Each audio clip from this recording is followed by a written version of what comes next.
Changed a few things for Collingwood, but not so much for Brisbane. 'Cause Brisbane's still on the road. I love it. Oh, boy. I'll have Collingwood at the line, minus 24.5. Think they were... I mean, if it wasn't for Buddy Franklin and some of the injuries they had, I mean, I would have thought they would have won last night. Last week. So up there against the Swans. So I like Collingwood. De Goey possibly back.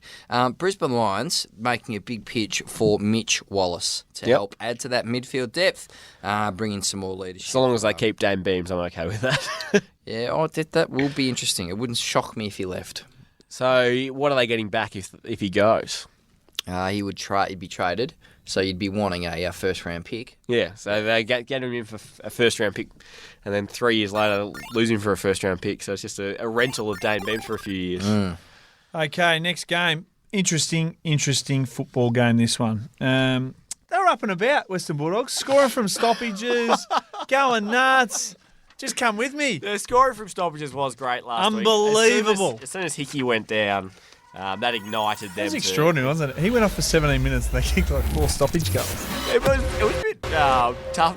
How many times have you seen someone with a hammy have to be forced back into the forward pocket? It was really not fair to old Tom Hickey, but they were just walking through stoppage. So that's not going to happen this week with Todd Goldstein in the ruck and Sean Higgins back. So that, to me, was a false result against a St Kilda team that had lost the plot. North Melbourne 40+ here. I know you're not going to like this, Jay, but North Melbourne 40+. 40+. $2.95. You're not going the Bulldogs.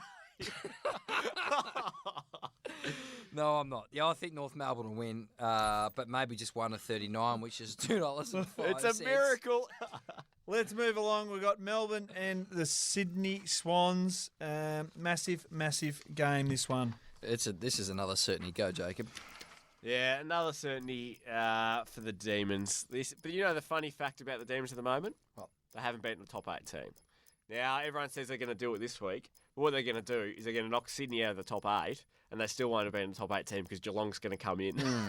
So it's a bit of you're damned if you do or you're damned if you don't for the Demons here. The only query is Max Gawn, who's walked laps today instead of training, so he's being nursed, might be a little bit Brody sore. Grundy did an absolute number on Callum Sinclair last week. The hit-outs to advantage in that match were 19-0.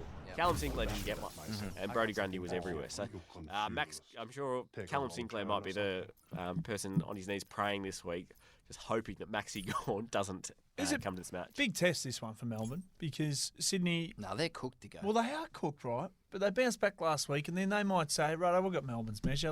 This is a danger game for Melbourne. No. It's a danger game. I know they're cooked. I'll put a fork in Sydney, no doubt. But they just got... That took a remarkable performance from Buddy Franklin to get them to win by... Extra 5 minutes on the training track. Amazing what it can do. One of the... John Longmire.